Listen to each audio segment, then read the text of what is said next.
Today's program has been brought to you by TechServe, New York's original and still the best Apple computer, iPod, and iPhone store and repair shop. For more information, visit techserve.com. You're listening to Heritage Radio Network, broadcasting live from Bushwick, Brooklyn.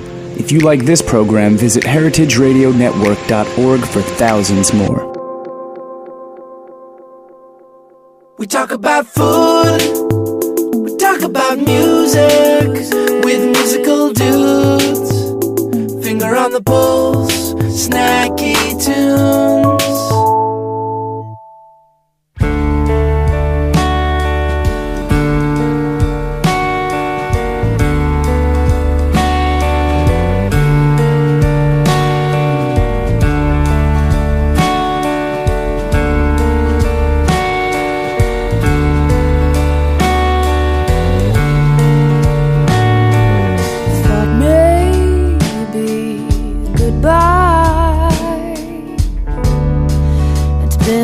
Such a long time since she's been trapped, and pretty long ago, with bridal resistance, she watched from a distance and turned on her heels, only to rise on her toes. There she slumbered, just some lumber and I care. Was she meant to see what she might have dreamed was there?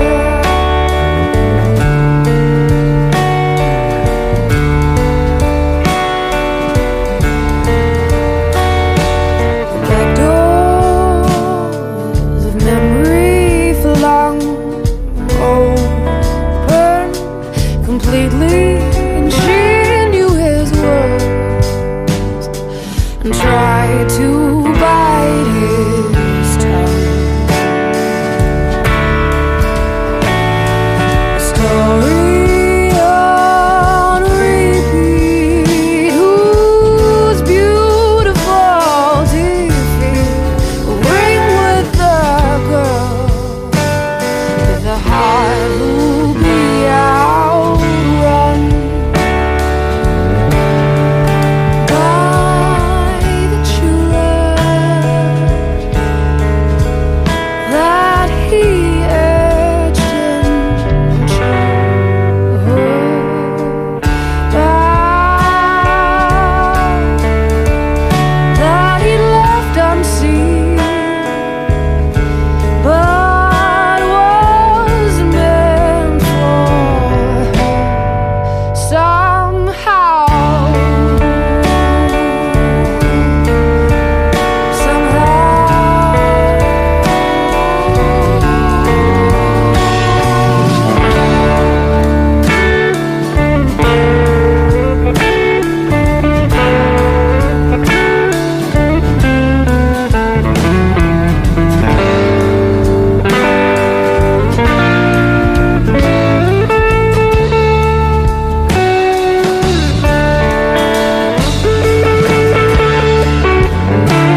just going to let you guys listen to like the very last note, just all the way to the end. Welcome to Snacky Tunes. I'm one half your host, Greg Bresnitz. Darin Bresnitz is out. I think we're coming up to the 2-month mark countdown before he gets to come back and be on the show. Shout out. That was Karlie Bruce, who will be playing live later today. Potentially not eating pizza. Cheeseless diets. It looks good though, right? No one ever wants to go for the first piece. It looks really, especially the host. You've got to be, a bit nice. Show some There's manners no early on night. in First the off, show. no one can see you. It's true. And no one here is going to pass judgment. I'll just make, mouth sounds into the microphone. Gross. Yeah. We have a very special guest today on Snacky Tune, Erin Fairbanks. Very special. Yeah. Nice. Are you jealous? A little bit. I'm not going to lie. It would help me feel better if you had a slice of pizza. Yeah, see, there's this like pizza peer pressure. You will hear the pizza for Yeah. a whole session if I eat it now. Because you're like, why? Why did you do that? Erin, why don't you give people your relation to Heritage Radio Network? Sure. A quick history. A quick history. Well, I am currently the executive director of the Heritage Radio Network. I'm also a host of the Farm Report. And I've been hosting the show for about 2 years. I came in as the executive director this past June, a few months after the station transitioned to a nonprofit organization. So, Well, you and Jack and Joe and Patrick have been pretty instrumental in moving this station forward. So we thought it would be a good time to take a break in our regularly scheduled guests to kind of check in with the station and update our listeners on where things have been. So as everyone knows, the station started back in around 2009 and just a little ragtag bunch of hosts, but has now since gained, as you mentioned, nonprofit status and is moving forward. So let's kind of check in on 2012. What happened this year?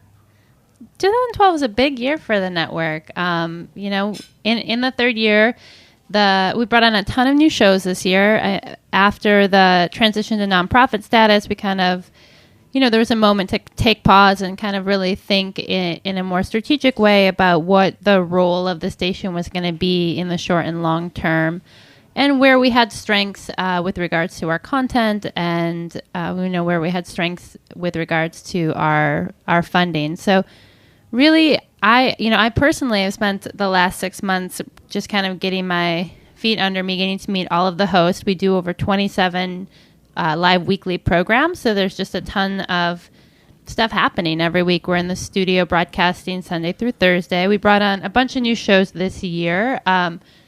Dorothy Can Hamilton is doing the Chef's Stories, which is awesome. By the way, her opening episode with Jacques Pepin is like one of the best episodes I've ever heard. If any aspiring chef, or if anybody wants to tell an aspiring chef what process is like, go listen to Dorothy's very first episode with Jacques Pepin, which is like insane. Yeah, and they're all like that. She sits down with kind of the who's who of the chef and food world every week on the station, and it's really exciting to get to hear chefs give their story from, hey, you graduated high school or middle school, and years later you're this famous chef, and kind of give us the story of what's happened in between.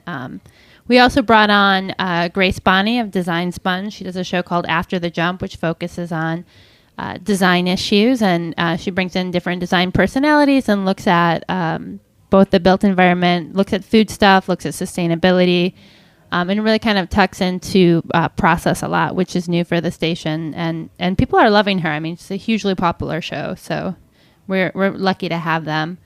Also tucked into some more of the kind of behind the scenes restaurant stuff this year with Business of the Business, hosted by Phil Colicchio.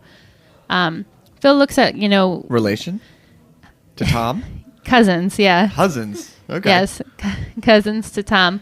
Phil's been, he's a practicing lawyer. He's been working in the hospitality industry for years, kind of acting as a consigliere to restaurant owners about things on the back end, the legal kind of mumbo jumbo to most of us, and dealing with contractors as you're building out a space, looking at short and long term planning, and has been kind of interesting to hear his perspective week to week, because he really talks about a different aspect of the food business than I think you get to hear too often.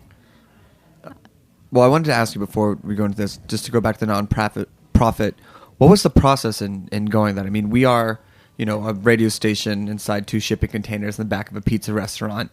Not exactly where you would think that nonprofit internet radio would start. But how did, where did the idea come from, and then what was the process? Well, I have to confess, I wasn't super instrumental in the application process. I think that, as time passed after Patrick started the station in 2009, and he really feeling like we were providing an educational resource, and that you can apply for different types of nonprofit status, and that's what we are. We are recognized, by the federal government as an organization that provides an educational resource. So I think they applied, more than 1 year, and there's a long kind of red tape form you fill out where you outline kind of the history and the mission of the organization. You have a small group of board members, and someone in some room behind a curtain somewhere kind of pulls a lever, yes or no, and they pulled it yes for us. So that's kind of, the process as far as I know of it. On the other side of things, it's been interesting kind of figuring out, what that means for us, like what it allows us to do or not do that was different from before. And mostly it's like we are held to a much like higher level of transparency. Everything about the organization's financials is completely open, and there is, a strong need to stick to the mission of providing an educational resource as we look at bringing on new programming. It's, you're kind of in this balancing act of like, are we serving that mission, and how? And if somebody, were to ask us, do we pass kind of the sniff test for any decision that we make?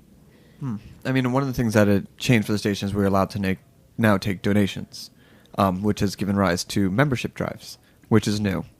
Yeah, the membership drives are new. We launched this past September. We had kind of a kickoff membership party here at Roberta's, and we invited people to show their support for the network by becoming a card-carrying member. And so for $60, you can become a member of the Heritage Radio Network. We have this kind of ever-growing list of discounts and benefits that come along with membership, everything from, discounts in cheese shops, brew shops, bike shops, free beer or wine at different restaurants around town. And we're working on kind of expanding that list to have benefits across the country. In addition, you get to kind of the satisfaction of knowing that you're putting your money behind media that's fair, that you can trust, that's entrepreneurial, that's coming not from journalists or media professionals, but from the people actually working within the food world, which I think in part's a really different perspective. I don't know. I feel pretty professional all day, every day. Well, we're going to take a break. We're going to play a quick song, and then we're going to get back and talk about recent coverage of Hurricane Sandy and what the network did, internships, how to get involved, and just the future of Heritage Radio Network, now.org. Used to be .com. Yeah, We .org. got the official .org. I'm going to play a track from Isaac Delusion's Midnight Sun EP, the title track. Saw him during CMJ, thought it was great. We will be right back on Snacky Tunes.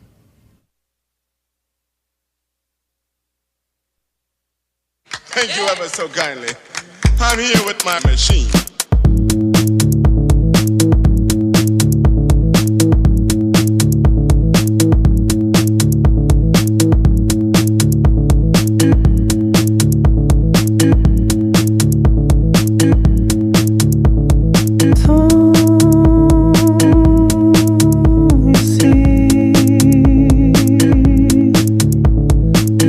Shadows dancing and lighting in the midnight sun.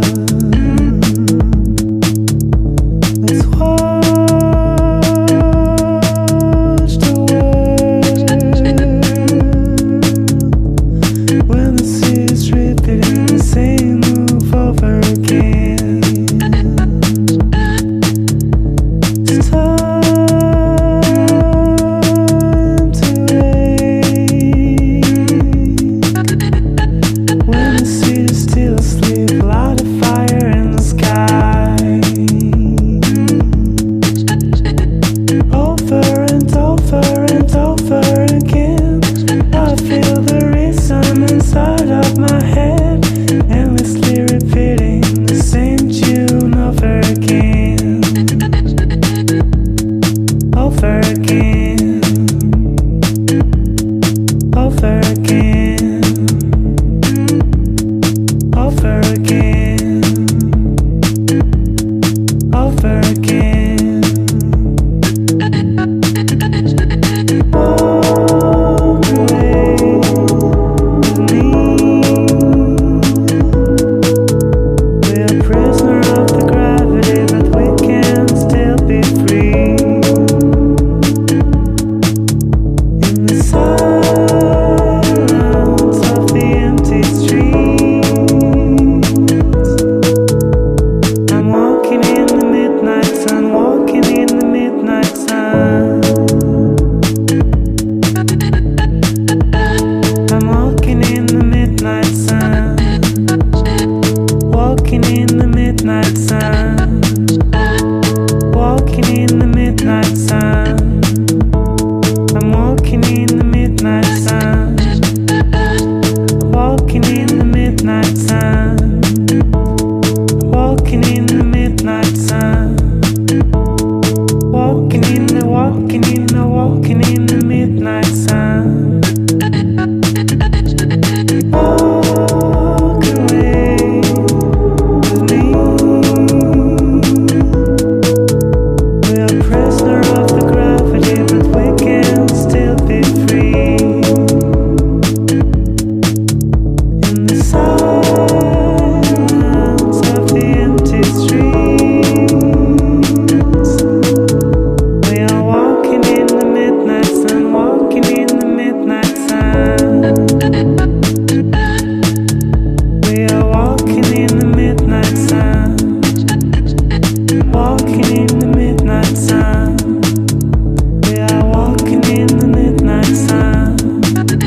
We are walking in the midnight sun, walking in the midnight sun, walking in the midnight sun, walking in the midnight sun, walking in the midnight sun, walking in the midnight sun, walking in the midnight sun. Isaac Delusion, Midnight Sun. Welcome back to Snacky Tunes. We have Erin from heritageradionetwork.org talking to us about current state of affairs for our beloved network. One of the things, obviously, that has come to define 2012 has been Hurricane Sandy and how it's affected not only the people in Brooklyn, but a number of the chefs and a number of the people that we work with. And Heritage really just kind of dove right in for coverage of the event currently in the aftermath and still kind of ongoing. Do you want to talk about what we did and how we approached it as a non-journalistic network? Sure. Well, I mean, it was an interesting experience because we, like everyone else, were kind of getting ready for the storm. We completely deconstructed the studio, hauled everything around the corner to the office, and were expecting, some fallout. And luckily, the station was not impacted at all. And so, after we kind of woke up the next morning and patted ourselves on the back for being prepared, we realized that we had a pretty significant role to play. We didn't do any of the regular programming for the week because of the transportation challenges. None of our hosts or guests were able to get here. And we thought, as we were looking at coverage coming out of the hurricane, that no one was really talking about how the food communities was being impacted. And so we just started making calls. Talked to a lot of people in Red Hook, people out in Rockaway, people down in the Coney Island area, people in Lower Manhattan, trying to get a sense of how people were coping, what they were doing, and tried to give like a really broad perspective of similar to kind of how we do on the station, where there were some amazing bartenders in Lower Manhattan who were doing rogue ice runs so that they could serve drinks to people and kind of give some semblance of community, ad hoc community centers through these bars. Then there were other organizations and businesses that were literally out kind of, shoveling rotting food and putting it in dumpsters. And we just wanted to, give a spot for people to kind of find information, to coordinate some relief efforts, to get a sense of what was happening. And it's been interesting. We partnered with Roberta's last weekend or 2 weekends ago to throw a relief party to raise funds for the Rockaways. I mean, one of the interesting things that, we learned coming out of the storm is that financial relief for small businesses has been pretty challenging. In particular, a lot of the businesses that were hit hardest by this storm were located in flood zones, so they had little, if any, access to flood insurance. And then FEMA, is they've been awesome and provide long term, like low interest loans. So they don't really have the capacity to just give people cash or manpower. So the Rockaway party that we threw with Roberta's and with Vans was geared towards raising funds to give some resources to that community and probably be part of an ongoing effort of the three organizations to continue to highlight what's happening out in that area. In particular, we have a pretty close relationship with the Rockaways, as Rippers is located out one of Roberta's businesses. So it's been pretty interesting. And was like a real challenge for us to kind of figure out how do we do essentially reporting, via phone, getting in and getting out, and dealing with sensitivity to some really hard topics. And are there ongoing efforts coming from the station as well, or continuing coverage? Yeah, I mean, that was kind of the amazing thing. We did our best, Jack and Joe and Leah and I kind of reaching out to people that that occurred to us and then asking them questions. And so one of the things that's been so cool in the weeks afterwards is all of the hosts of the networks have had, someone on to talk about the impact of Sandy. And like the station just generally, it really shows the broad scope of who we are as a network. We talked with landscape architects on burning down the house, and everything from there on out. Almost every host had a guest and will continue to have a guest. And I think there's going to be a need to kind of continue spotlighting rehab as things occur. So we'll be going back to follow up with the people that we spoke with, especially those whose businesses were destroyed, just to see kind of what decisions they made in the aftermath and how they're doing. So as this year comes to a close and we look towards next year, what are some of the plans that you have for the network? Well, it's an exciting time. We are kind of looking across the programming and trying to fill in some holes. I feel like we, as a network, do a really great job talking about issues in the Northeast and in particular things that are happening in the New York City area. And so it would be nice for us to kind of look at bringing things in from a little bit more of a national scope, trying to do some better coverage of things happening in the Midwest and out in the Northeast. There's a big push to focus on bringing on nutrition programming. Really interested in doing outreach to communities that are suffering from diabetes, obesity, and try and think like, how can we use media, how can we use radio to create tools that can affect change in those communities, and what is our role, what could it be, what should it be, and so that's exciting because I don't really know what the answer is, but I've always felt like if you can kind of put your ideas out into the universe, something will come back to you. I feel the same way. Yeah, I would say that, and then there's a lot going on in the ag world. Prop 37 out in California failed this year, but was really instrumental in highlighting a lot of issues with regards to labeling of genetically engineered or modified foods. And so I think we'll continue to engage in some of those discussions, some of the fracking conversations that are happening across the U.S., and then looking in particular at land access for new farmers. That's great. And then if anybody wants to get involved, intern, potentially pitch a show, how could they do that? You can just shoot us an email. It's info@heritageradionetwork.org. For new shows, we have a really simple format that you can fill out to give us a sense of, what you're going to be doing and also kind of what you should be thinking about. And as far as interns, we're definitely looking for helping hands kind of across the board. In particular, if you have graphic design experience, we would love to get to know you better. Yeah, I can't imagine how you would get a show now. How many people write you a week? There's a handful that come in each week, and I think that it's like most kind of creative endeavors that people kind of have this idea that it's going to be this, easy thing. Like, oh, I like to talk about my grandma's spaghetti and eating, so that's a show. And like, what's episode 10? Exactly. Or 50. But we do have some good stuff in the pipeline. I mean, we just debuted a show on fermentation, a real focus on home brewing. And then we are about to debut a show on hunting, which is a new topic for us, and really touches on a lot of the, cooking, along with environmental, moral concerns, like really cuts across a lot of issues in food. So we're excited to kind of see how that develops. That's great. Well, Erin, thanks for coming and joining. Thank you. Newsletter, nuts and bolts. I guess if you're already listening, you probably know what the website is, but let's just say it for consistency's sake of the show. Yeah. So learn more about us. You can visit us at www.heritageradionetwork.org. You can sign up for our newsletter by plopping your email in that little box in the right-hand corner, conveniently located next to the donate button, where you can become a member. And we'll get a card out in the mail to you. And in general, just shoot us an email, give us a call, 718-497-2128. We are here and looking to hear from you. Amazing. Thank you, Erin. We have a track coming up from the Body and Leaf EP, and then we have Karlie Bruce live in studio talking about escort, disco, solo records, cheeseless diets, leather shoes.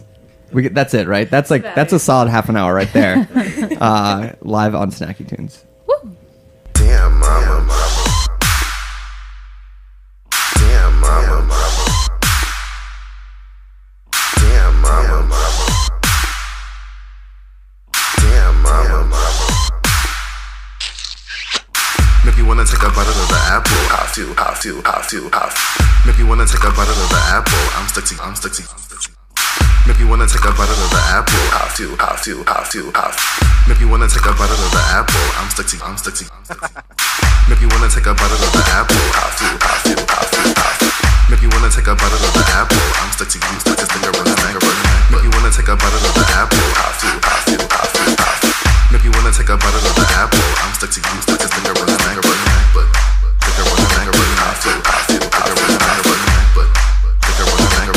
Damn, mama.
swagger, check them down. I can make it taste. Wash my kettle, whistle now. Dance away this love possession, make my swagger, check them down.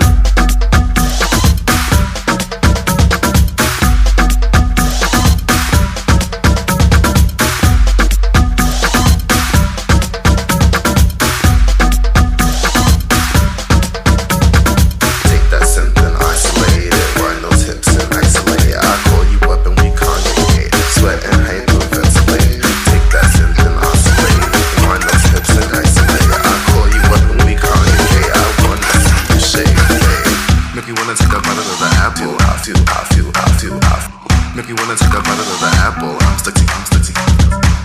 Make me wanna take a bite of the apple. Make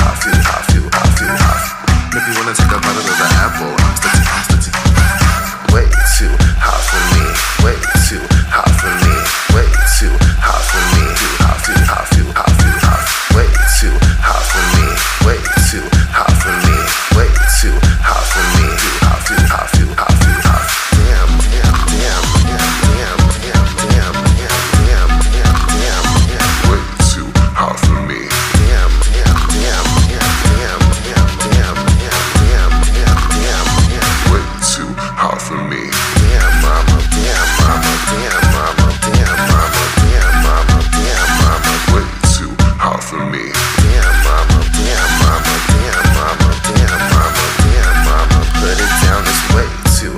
for me. All right. That is not anything like what we'll hear the second half of the show, but I figured, mix up a little bit. Come scoot a little closer. Too a little far closer. away? No, I'm just get a Hello. little bit closer. Hi, guys. Karlie, Chris, Karlie. Hey. Welcome to Snacky Tunes. And Dana. Hey. Dana gets a special shout out because she and Sarah pretty much help us book like a quarter of these shows. Thank you, girly action. Yeah. Karlie, welcome to Snacky Tunes. Hi. Thanks Hi. for having us. Yeah, my pleasure. How's the last couple months been? Record came out. Yeah. How's it been? It's been pretty exciting, actually. Yeah. It's like the first sort of record that's, I guess, solely mine, so that's pretty nice. It's a pretty good feeling.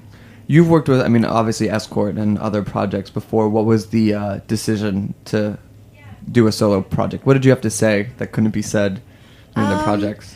I don't know. I mean, I've always sort of had my band and my project, and and then when I moved to New York, I got involved in a lot of different bands and a lot of different music. So it was just something that like took a little time to release on its own. So it was nice. Like I've been just working as a musician and finally got to release the record and all the tunes. So How many years exciting. have you been here?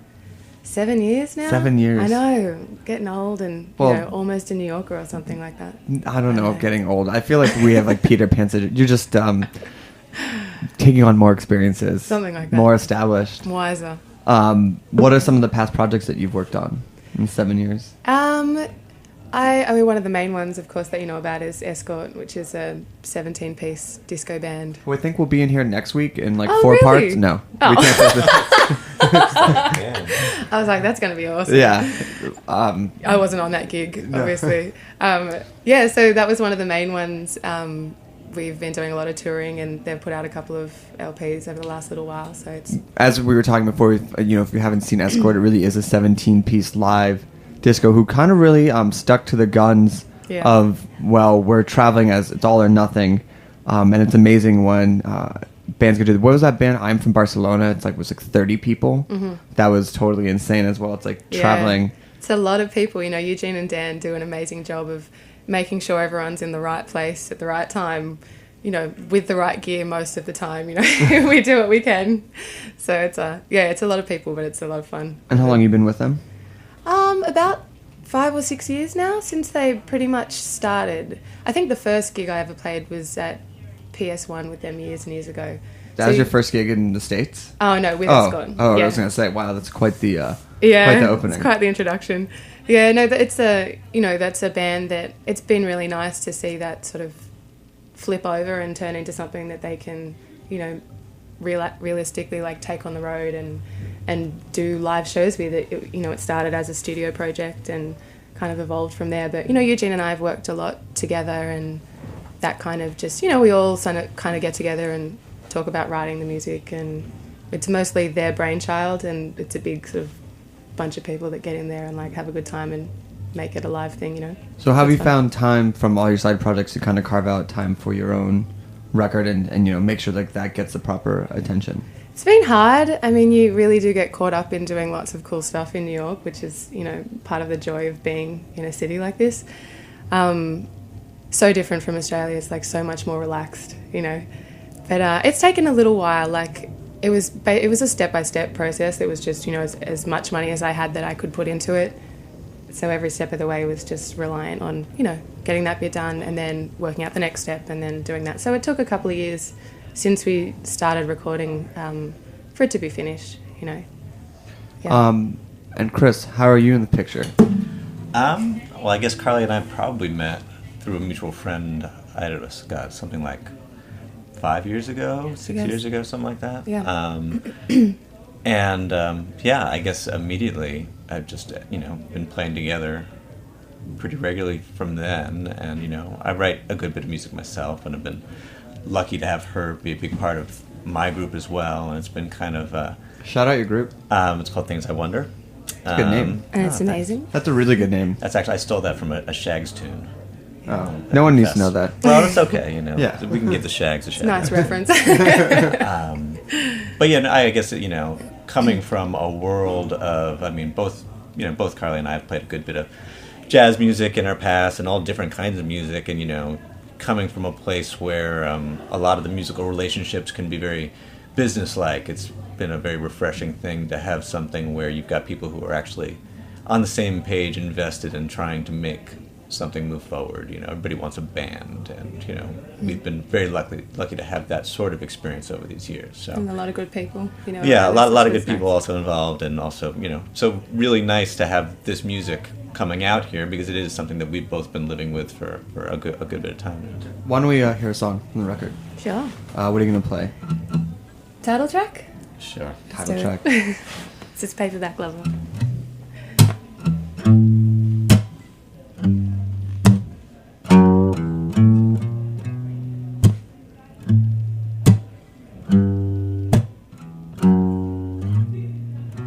I am not an author, but I could write a chapter on the way you cut your eyes. The cruelest form of torture, one that never gives you up, and one that never lies.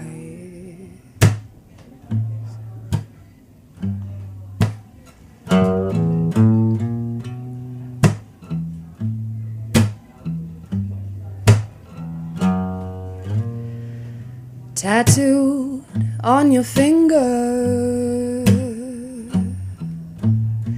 caught up in your music like a tightly wound cassette, a mixtape or a murder, something we were meant to kill but haven't done as yet. And it's a beautiful night for a dream, and your love is such a pretty light to be seen in. So my dear, won't you stay forever, 'cause this night could make a good story.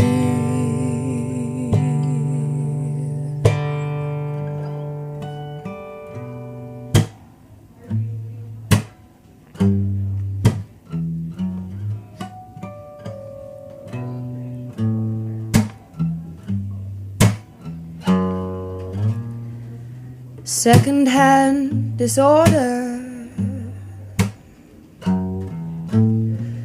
thrifting through the diamonds for the title that I like.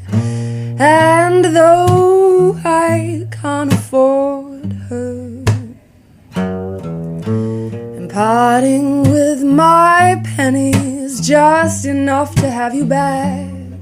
And it's a beautiful night for a dream, and your love is such a pretty light to be seen in. So my dear, won't you stay forever, 'cause this night could make a good story.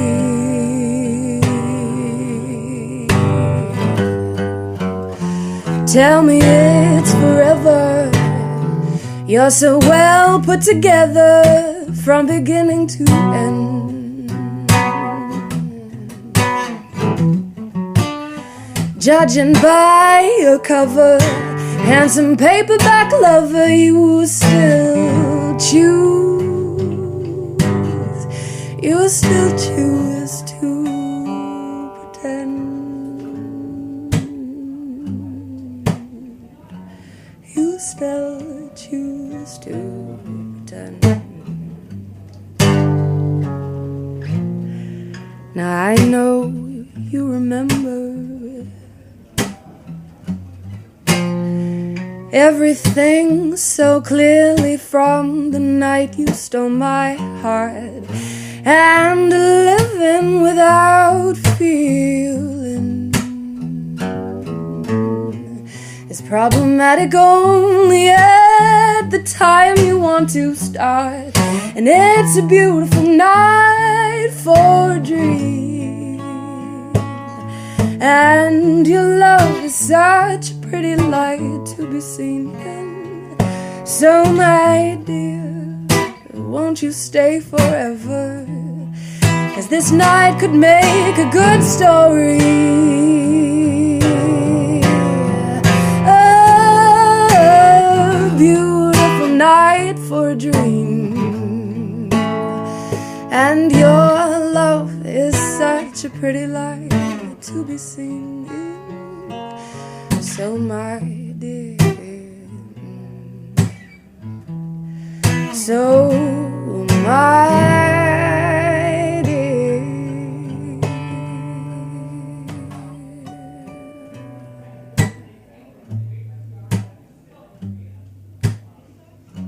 so my,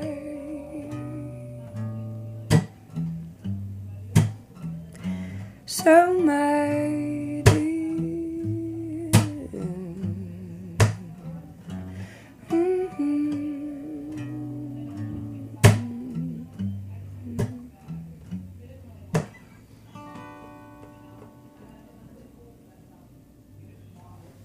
Awesome. Thanks. Really great. Very intimate. Very intimate. Yeah, I know we should have gotten closer. Man, there's a stool next to you. I could have just sat. I was going to say, I could probably get closer. Yeah. I would say that you're probably one of the first people we've had on the show that's played Carnegie Hall. So what was that about? I've been pretty lucky, I'm not going to lie. When I first moved to New York, you were asking before if PS1 was the first gig I ever played. It probably was Carnegie Hall, and I know that sounds like, oh, she thinks she's so great, but I literally called I actually brought it up, so you can put that on me. I was the one that asked about it. If you had been like, Carnegie Hall, you're like, wow, we haven't even started the interview, it'd be one thing, but that's the whole beauty of this, that I get to brag about you, and you go, oh, well, if I must talk about it. I have to talk about it. Which you must. I mean, I was pretty chuffed, I'm not going to lie. Like, I called my mum in Australia, and I was like, Mum, guess what? She's like, oh my God, what have you done? Now what? And I was like, oh no, it's really good. I'm really lucky. I'm playing Carnegie Hall. And she's like, oh good, so now you can come home, like you've made it, so now you can just jump on a plane and come back to Australia. Oh no, that's the beginning. I was like, no, this is really exciting, No, I played with, I think, Matt Wilson and his band, Arts and Crafts. He's a jazz drummer, and his band, pretty early on in my stay, which was totally How did that happen, and how did that not go like, okay, now what? Right.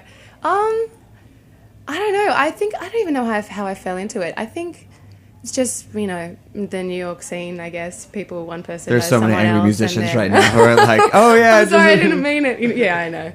It was something like that. But no, it was really fun. But we also, Chris and I played there just recently. We were part of a program for children that Carnegie Hall operates, and it's this amazing program, where a syllabus goes out into a lot of schools. I think the kids are between like 6 and 8, I'd say. And so they learn about all different kinds of music. So Chris and I were helping out and were sort of representing jazz music. So we recorded some music for the syllabus, and all the kids learn it, and then it culminates in a big concert at Carnegie where all the kids come along and get to meet everyone who they've learned about, and they know all the songs, and it's really cool. What jazz songs did you teach them? I think we sang Blue Skies. There was Don't Mean a Thing. Don't Mean a Thing If It Ain't Got That Swing. Pretty standard tunes for kids that they, we worked with Carnegie a lot on working out the repertoire and things that the kids could be part of and do actions to. It's a pretty hands-on. What I will say is that for all the shows that we've done, I don't think I've ever seen anybody go as crazy for Karlie Bruce as 6-year-old girls.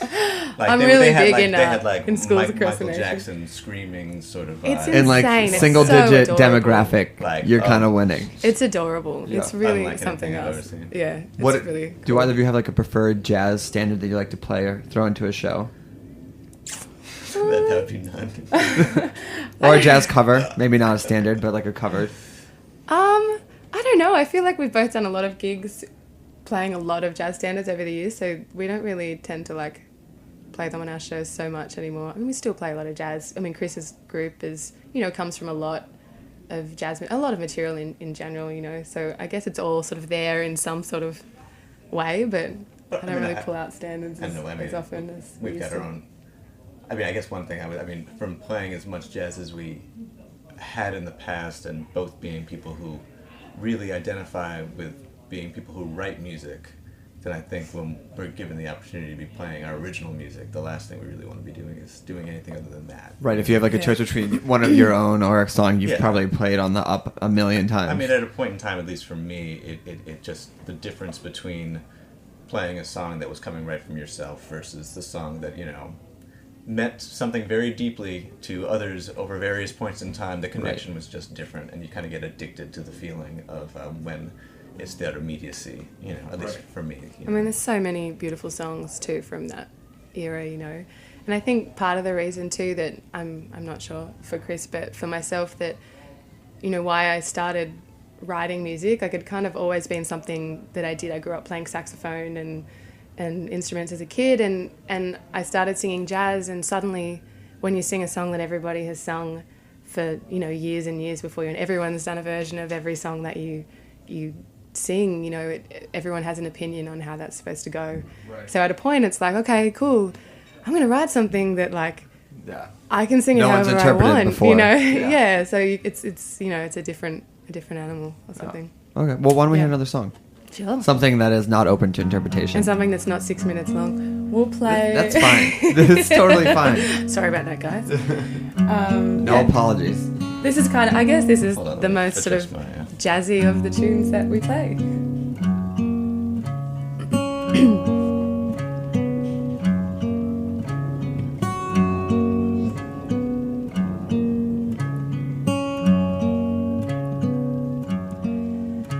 No, this song is not about you. It'll never be about you. Why should it be? Do you write about me? So the moon is of no use now. May it fall and kill the old cow that jumps merrily. That jumps merrily. No more strolls down Lover's Lane, 'cause misery loves company, and I see rain.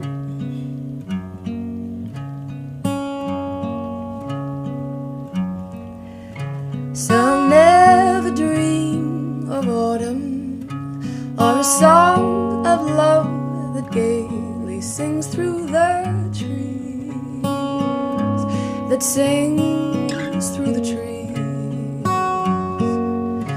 Little ballad, dear, stop playing. Pretty serenades start fading, and happy I'll be. Happy I'll be. No more strolls down Lover's Lane, 'cause misery loves company, and I see rain. Now Chris and I are gonna sing. Da da da da da da da. La da da da da da da da da. La da da.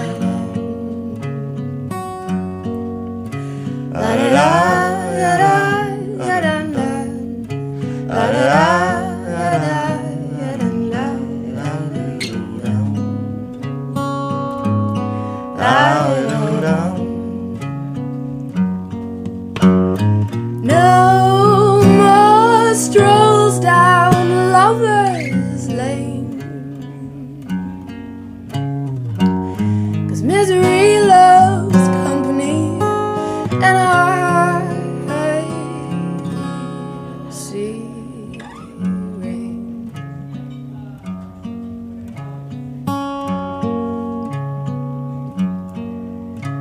No, the song is not about you.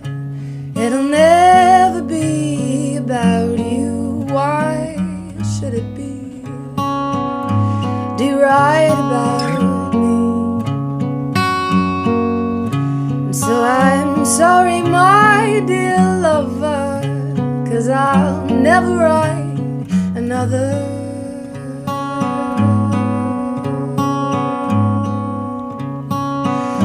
Another song about love.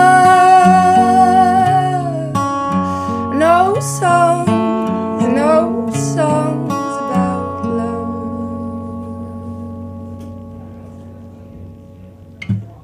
Awesome. Nice, Chris. That was really nice. When you're writing a song, when do you feel it's appropriate to throw in like a la-di-da or a la-la-la?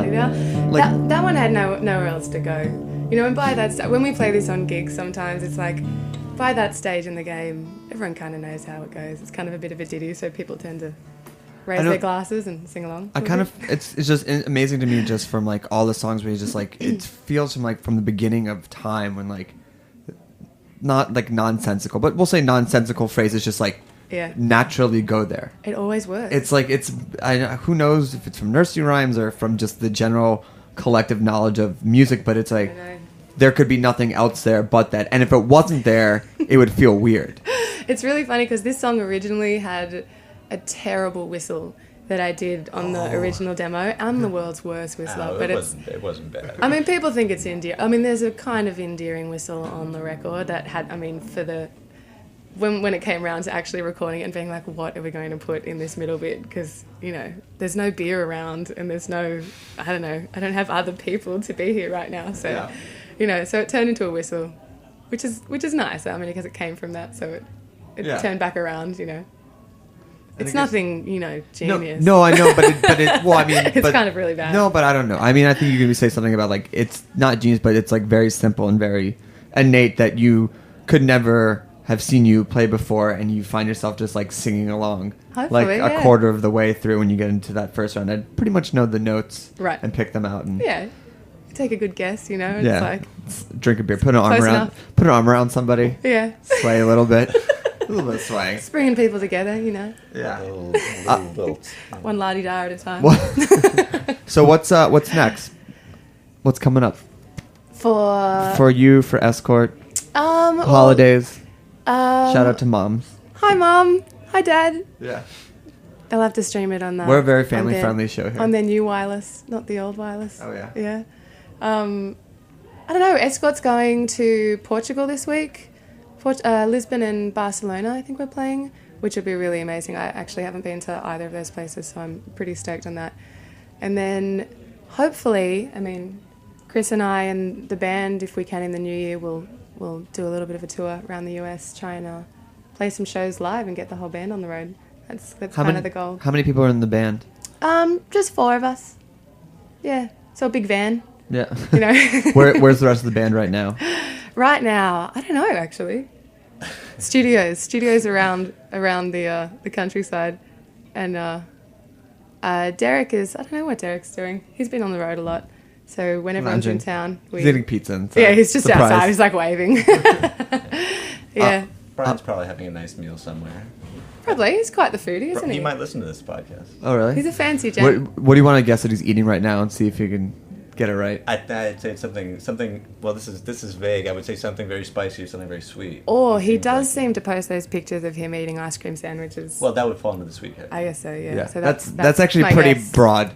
That's a very broad. Jeez, Chris. Well, yeah, but very spicy, very sweet. But if he was Something eating like a jalapeno ice cream sandwich, you would just be dead on. You'd be dead on. Spot on. Yeah. All right. Awesome. Well, before we get one more song, what are the nuts and bolts? Where can people find you? Buy the record? Yeah. Send you emails. All that we send you their la-di-da rendition.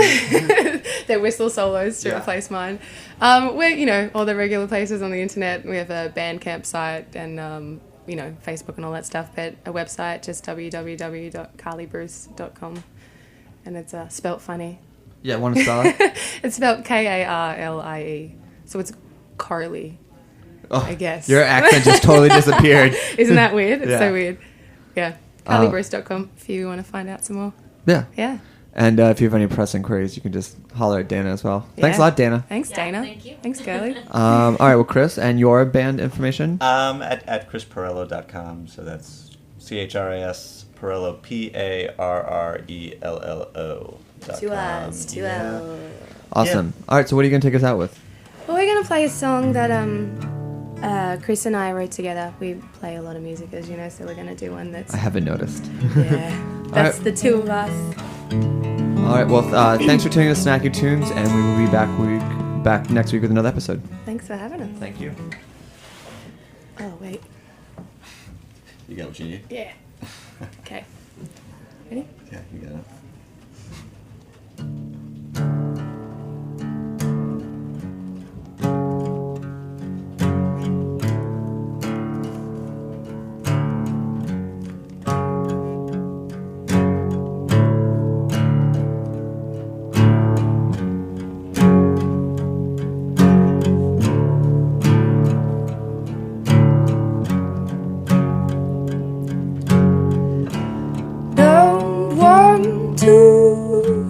Don't see me, you don't love me completely.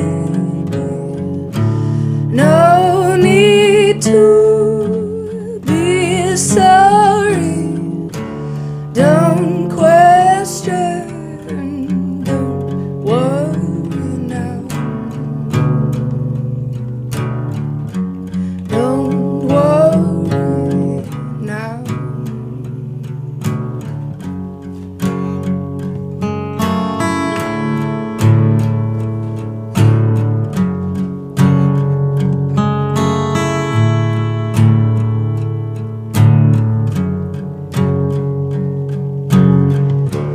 Don't want me, don't need you. Do you care a thing that I do? You can't let me down gently, 'cause this love is so empty now. So empty now. So empty now.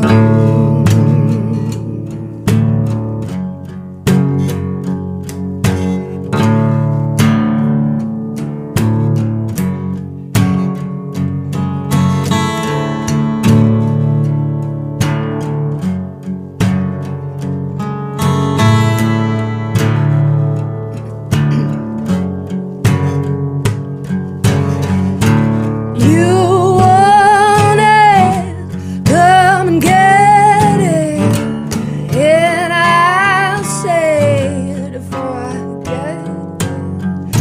'Cause this love is so dirty, and all it does is hurt me now. It's hurt me now. It's hurt me now.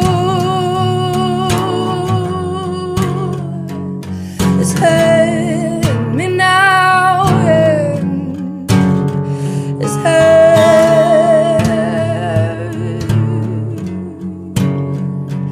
me now.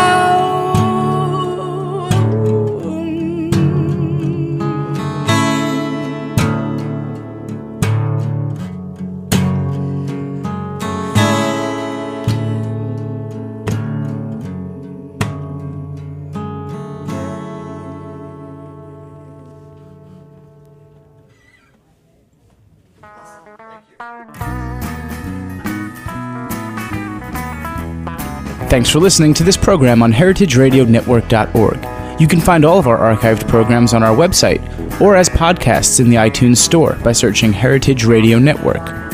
You can like us on Facebook and follow us on Twitter at heritage_radio. You can email us questions at any time at info@heritageradionetwork.org. Heritage Radio Network is a non-profit organization. To donate and become a member, visit our website today. Thanks for listening.